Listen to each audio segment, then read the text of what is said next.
Henry II was King of England from 1154 to 1189. His reign not only defined the political and legal landscape of medieval England, but also laid the groundwork for many of the key features of the modern British monarchy.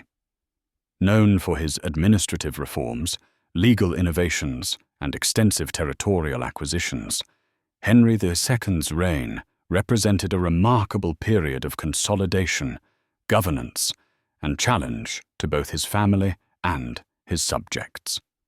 Born in 1133, Henry was the son of Geoffrey Plantagenet, Count of Anjou, and Matilda, daughter of Henry I of England. His ascent to the throne marked the end of the tumultuous period known as the Anarchy, a civil war that had ravaged England for much of his mother's struggle for the crown against Stephen of Blois. Henry's reign began with the consolidation of power, but it soon became embroiled in conflicts that tested his kingship, including his relationship with his family and his ultimate downfall due to his ongoing feuds with both the Church and his sons. Henry was born on March 4, 1133, in Le Mans, France, as the son of Geoffrey Plantagenet, Count of Anjou, and Matilda, the daughter of Henry I of England. His parents' marriage had been part of a broader political alliance, uniting the Anglo-Norman and French territories. Henry's early years were marked by the ongoing conflict between his mother and King Stephen of Blois, the reigning King of England, over the English throne. The Anarchy, as this civil war is known, devastated England, and much of Henry's childhood was spent in France, where he was groomed for a life of leadership. At the age of 21, Henry inherited the lands of Anjou, Maine, Touraine, and Normandy, becoming one of the most powerful rulers in France. In 1152, he married Eleanor of Aquitaine, one of the wealthiest and most powerful women in Europe, securing the vast territories of Aquitaine, Gascony, and Poitou. This marriage greatly increased Henry's power, making him not only one of the largest landholders in France, but also one of the wealthiest kings in Europe. The political situation in England, meanwhile, was unstable. Stephen of Blois had claimed the English throne after the death of Henry IV in 1135, sparking a civil war over succession. Matilda, Henry's mother, had a claim to the throne, but she was unable to secure it during the Anarchy. The war finally ended in 1153 with the Treaty of Wallingford, which recognized Stephen as king for the remainder of his life, but promised the throne to Matilda's son, Henry, upon Stephen's death. When Stephen died in 1154, Henry ascended to the throne of England as Henry II, marking the beginning of the Plantagenet dynasty. Upon Henry II's ascension to the English throne in 1154, he inherited a divided and fractured kingdom. The previous decades of civil war and lawlessness under Stephen had weakened royal authority and left much of England's infrastructure in ruins. Henry's first task was to re-establish royal power and restore order to the kingdom. One of Henry's first acts was to deal with the rebellious nobles who had flourished during the Anarchy. He quickly moved to strengthen his control over the kingdom by using both diplomacy and force. Henry systematically dismantled the power of the rebellious barons, requiring them to swear loyalty to him and pledging to punish those who opposed him. This consolidation of power was crucial in restoring the monarchy's influence in the face of the breakdown of law and order under Stephen. Henry's legal and administrative reforms were key to his success in consolidating power. He focused on reforming the English judicial system, establishing royal control over justice. This included the introduction of a more efficient and centralized system of justice, with royal judges traveling across the country to hear cases and enforce royal law. Henry also instituted a series of reforms aimed at curbing the influence of the Church in legal matters, although this would become a point of conflict later in his reign. One of Henry II's most significant legacies is his establishment of the common law system, which formed the basis for the legal system in England and many parts of the world.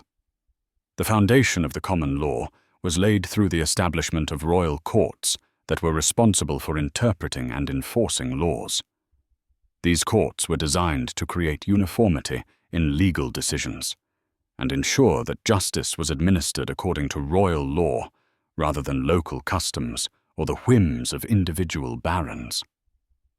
The most notable of these judicial reforms was the creation of the Curia Regis, King's Court, which included the King's Bench and the Court of Common Pleas. These courts were responsible for handling cases of serious legal disputes, including criminal trials and civil litigation. The introduction of the common law system helped centralize power in the hands of the monarchy and ensured that justice was administered in a more consistent and predictable manner. Henry's legal reforms were also aimed at reducing the power of the Church in secular matters. By asserting royal authority over legal matters and reducing the Church's role in legal disputes, Henry began to establish the monarchy as the primary source of legal authority in England. These reforms would later lead to tensions between Henry and the Church, particularly during the conflict with Thomas Becket, the Archbishop of Canterbury. One of the defining conflicts of Henry II's reign was his struggle with Thomas Becket, whom Henry appointed as Archbishop of Canterbury in 1162. Becket, a former loyal supporter of the king, initially aligned himself with Henry's efforts to assert royal control over the Church. However, once appointed to the highest ecclesiastical office in England, Becket underwent a profound transformation and became an ardent defender of the independence of the Church from royal authority. The central issue of the conflict between Henry and Becket was the extent of the monarchy's authority over ecclesiastical matters. Henry sought to extend royal control over the Church, particularly over the right to try clergy accused of crimes in royal courts rather than ecclesiastical courts. Becket, on the other hand, believed that the Church should maintain its autonomy and resist interference from the monarchy. The conflict reached a crisis point in 1170, when Becket excommunicated several bishops who had supported Henry's reforms. In response, Henry is said to have uttered the infamous words, "Will no one rid me of this turbulent priest?" Although Henry may not have intended for Becket to be killed, 4 of his knights took the words literally and murdered Becket in Canterbury Cathedral on December 29, 1170. Becket's death caused an immediate scandal, and Henry was forced to make public penance for his role in the Archbishop's murder. The conflict with Becket had far-reaching consequences for the monarchy and the Church. Becket was quickly canonized as a martyr by the Pope, and his shrine at Canterbury became a major site of pilgrimage. The episode also marked a turning point in the relationship between the monarchy and the Church, with the papacy asserting its authority over secular rulers in matters of religion. Another major aspect of Henry II's reign was his vast territorial holdings in France. By the time he became King of England, Henry controlled a vast empire that stretched across much of France. In addition to England, Henry ruled over Normandy, Anjou, Maine, and Aquitaine, and he held strong influence over other French territories. This vast domain, sometimes referred to as the Angevin Empire, made Henry one of the most powerful rulers in Europe. However, the control of such a large and diverse empire brought its own set of challenges. Henry's territories in France were often contested by rival French noble families, and his attempts to maintain control over these lands led to frequent military conflicts. Henry's reign was marked by his constant battles to assert his authority over his French holdings, and the relationship between England and France during his reign was characterized by a delicate balance of power. One of the most significant challenges to Henry's rule in France came from his sons, who sought to carve out their own territories within the empire. The most notable of these was Richard the Lionheart, Henry's third son, who would later become King of England. Throughout Henry's reign, his sons, particularly Richard, Henry the young king, and John, were involved in various rebellions and power struggles against their father. These internal conflicts weakened the cohesion of the Angevin Empire and set the stage for its eventual disintegration.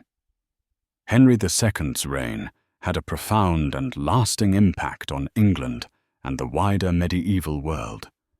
His efforts to centralize power, reform the legal system, and strengthen royal authority laid the foundation for the development of the English state. The establishment of the common law system, in particular, has had enduring effects on the legal systems of many countries around the world. Henry II's death on July 6, 1189, marked the end of a transformative era in English history. His legacy lived on through his sons, most notably Richard the Lionheart and John, though the empire he had built would eventually fragment.